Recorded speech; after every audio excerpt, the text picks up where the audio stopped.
Louvado seja nosso Senhor, irmãos. Vamos ver agora alguns exemplos de arrebatamento que ocorreram na Bíblia, que foram descritos na Bíblia, para que a gente compreenda melhor como isso é possível, como isso ocorre realmente.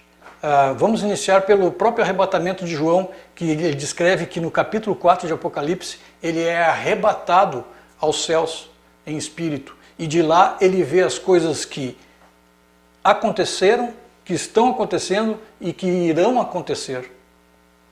Ele é uma prefigura do arrebatamento da própria igreja. Ele é como se um representante da igreja, porque a igreja também ela será arrebatada aos céus e lá ela estará com o Cordeiro, e na terra os acontecimentos estarão desenrolando com a opressão do anticristo, e a igreja resguardada com o Cordeiro.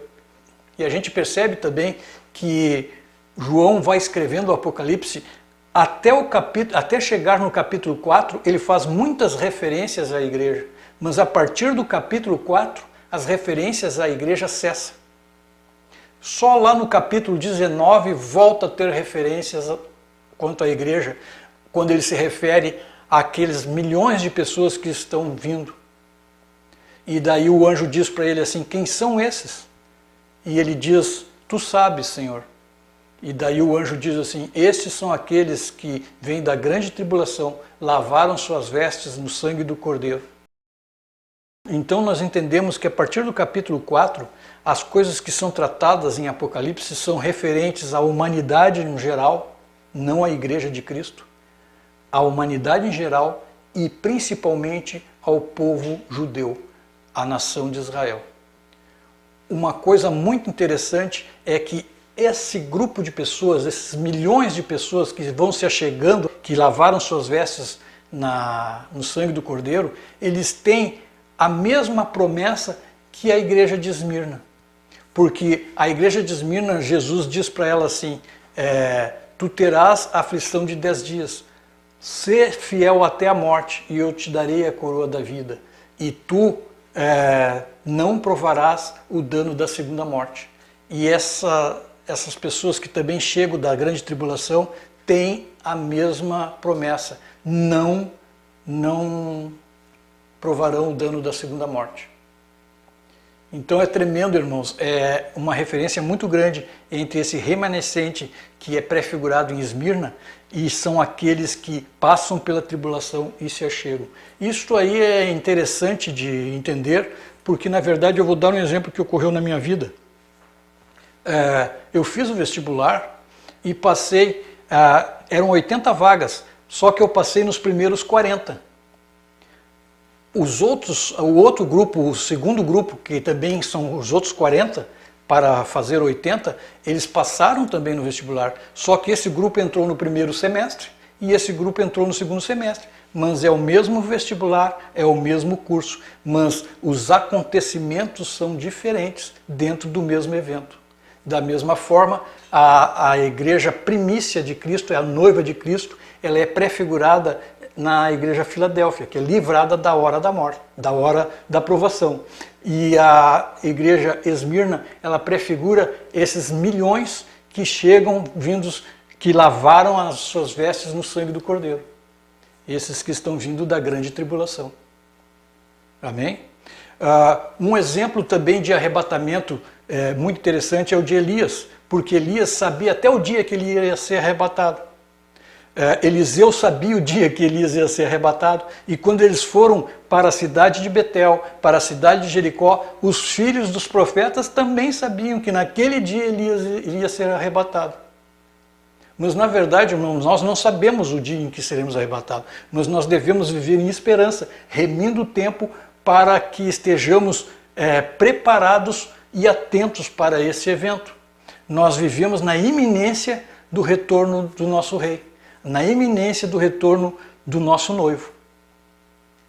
Isso é importante porque nos gera um temor e um zelo para que a nossa vida reflita em atitudes aquilo que são os ensinamentos do Evangelho.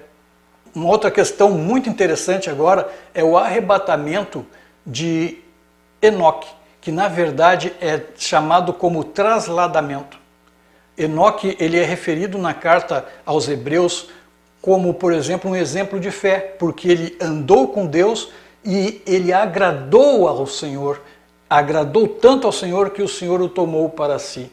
E diz em Hebreus, nesse mesmo capítulo, diz assim: a fé é a certeza das coisas que se esperam e convicção de fatos que não se veem.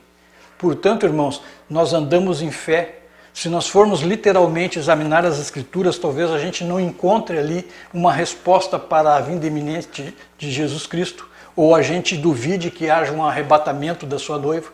Mas se nós olharmos com o espírito da profecia, com o auxílio do Espírito Santo, nós vamos extrair dali a visão profética, aonde nós vamos entender que realmente nós servimos a um Deus de amor, que Ele tem cuidado de nós e os olhos dele estão sobre nós e Ele vai nos livrar da hora da provação. É uma questão de fé. Se nós cremos que assim acontecerá, assim acontecerá. Outros podem escolher ficar, mas aqueles que têm a certeza da profecia de Cristo e do amor do Senhor, estes se esforçam em amor para estar junto de Cristo. Se esforçam pela intimidade com o Senhor. E a intimidade do Senhor é para os que o temem. E Ele fará com que sejam revelados os seus segredos. Isso é Salmo 25. A intimidade do Senhor é para os que o temem e Ele revelará assim os seus segredos. Então, irmãos, a questão do arrebatamento é uma questão de fé, mas ela é uma questão que realmente a palavra diz que irá acontecer. E Enoque é muito interessante, porque em Gênesis diz que Deus o tomou para si porque Enoque andou com Deus. E na verdade, se nós formos ver, existe uma referência em Judas sobre Enoque que diz assim: e desses profetizou também Enoque, o sétimo depois de Adão, dizendo: eis que é vindo o Senhor com milhares dos seus santos para fazer juízo contra todos e condenar dentre eles todos os ímpios. Eis que vem o Senhor com milhares dos seus santos. Há também em Zacarias, no Antigo Testamento, profeta Zacarias, capítulo 14, versículos 5 a 7, que diz algo bem semelhante. Tratando com Israel, diz assim: e fugireis pelo vale dos meus montes, porque o vale dos montes chegará até Azel. E fugireis assim como fugistes do terremoto nos dias de Uzias, rei de Judá. Então virá o Senhor, meu Deus, e todos os santos contigo, ó Senhor. E acontecerá naquele dia que não haverá preciosa luz, nem espessa escuridão, mas será um dia conhecido do Senhor, nem dia nem noite será, e acontecerá que no tempo da tarde haverá luz. Isso é tratando com a nação de Israel, é tratando com o fim da tribulação, quando o opressor estará cercando Israel. Jesus vem com os seus santos para livrar Israel do opressor. O Senhor que vem, que Judas escreve através de profecia de Enoque, e Zacarias também escreve, este Senhor que vem é o Senhor Jesus Cristo. E quem são os santos do Senhor que vêm com Ele? Os santos do Senhor que o acompanham somos nós, a Igreja de Cristo, a noiva e o noivo. Glórias a Deus por isso. Continuando no livro de Zacarias, no versículo 13, diz assim: e se alguém lhe disser, que feridas são estas nas tuas mãos? Dirá ele, são as feridas com que fui ferido na casa dos meus amigos. Ó espada, ergue-te contra o meu pastor e contra o varão que é o meu companheiro, diz o Senhor dos Exércitos. Fere o pastor e espalhar-se-ão as ovelhas, mas volverei a minha mão para os pequenos. E acontecerá em toda a terra, diz o Senhor, que as duas partes delas serão extirpadas e expirarão, mas a terceira parte restará nela, e farei passar essa terceira parte pelo fogo e a purificarei, como se purifica a prata, e a provarei como se prova o ouro. Ela invocará o meu nome e eu a ouvirei. Direi, é meu povo, e ela dirá, o Senhor é meu Deus. Isto é uma referência clara a Israel. porque diz assim, fui ferido na casa dos meus amigos. Jesus foi crucificado entre os judeus. Que feridas são essas nas tuas mãos? É que eu fui ferido na casa dos meus amigos. E isso aqui então trata com Israel, mostrando que vai ter que passar pelo fogo para ser purificado. É a grande tribulação. Portanto, o objetivo da tribulação é tratamento com Israel. Obviamente que o mundo inteiro também será tratado nessa questão, mas a noiva de Jesus, a primícia da igreja, que é a noiva de Cristo, ela estará com Cristo nas bodas do Cordeiro, até o momento certo de retornar para livrar Israel. Glória a Deus. Irmão, há algo muito interessante também que eu gostaria de referir, que é a questão do ministério de Jesus Cristo. Sobre a terra, Jesus ele estabeleceu um ministério que durou 3 anos e meio. Então, ele, na verdade, ele foi crucificado com 33 anos de idade. Com 33 anos, quando ele estava indo para Jerusalém, ele chora vendo Jerusalém e diz, eu queria abraçar vocês como uma galinha abraça seus pintinhos, mas vocês não quiseram.